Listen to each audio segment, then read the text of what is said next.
Well, I'm joined now by Senator Daniel Lang, who's the chairman of the National Defence and Security Committee. Now, yesterday, national defence and security became very personal for you, Senator. Can you explain to me, you were barricaded into one of those rooms, weren't you? Well, yes, it became very personal for all Canadians. More personal for us that were in the room, but Canada as a whole, as we saw our institution being attacked by that gunman. And at the end of the day, it was a real ordeal.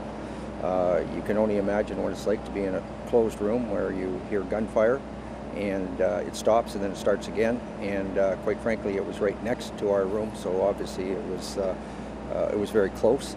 And all I can say is that we're very fortunate that we had the members of our security guards, as well as the RCMP and the Ottawa police, took charge thereafter and dealt with the situation, and we were locked down for over 11 hours.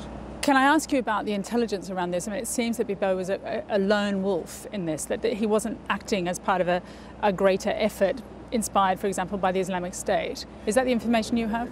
No, I think that we'll have to leave that for the investigation. Every indication is that he had some ties, I don't know how tenuous, in respect to the Islamic State and perhaps their ideology, but I think we have to leave that for the investigators.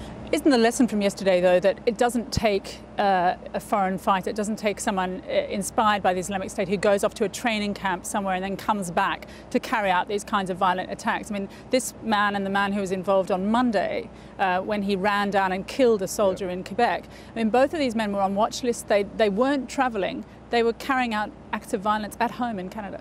Well, it's not unlike it happened in other parts of the world, including Britain, where you have what you term homegrown terrorists.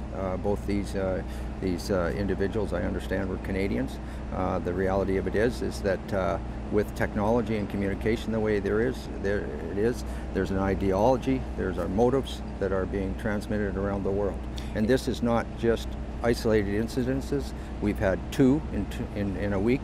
We've lost two young soldiers who have families, who were giving their life to the peace and security of Canadians, and through those cowardly acts they lost their lives. Is this Canada's wake-up call? Is this the moment where Canada has to start acting potentially more like the UK, where you do have very tight security around these kinds of national monuments, national institutions? I think it's a wake-up call for all Canadians, but you got to remember we've had various terrorist threats over the past 10 years. This just didn't happen in the last week, but the ramifications of those terrorist threats and the results of what can happen have really come home to all of us as Canadians. I think the reality of it is that going ahead, that the Canada is going to have to review all aspects of our legal frameworks and otherwise in respect to the area of terrorism and how we can deal and how we can confront this. Big changes ahead. Senator Lang, sorry to interrupt you there, but we have to hand back to the studio. Thank you very much for joining us now. Thank you very much. Thank you. Back to you in London.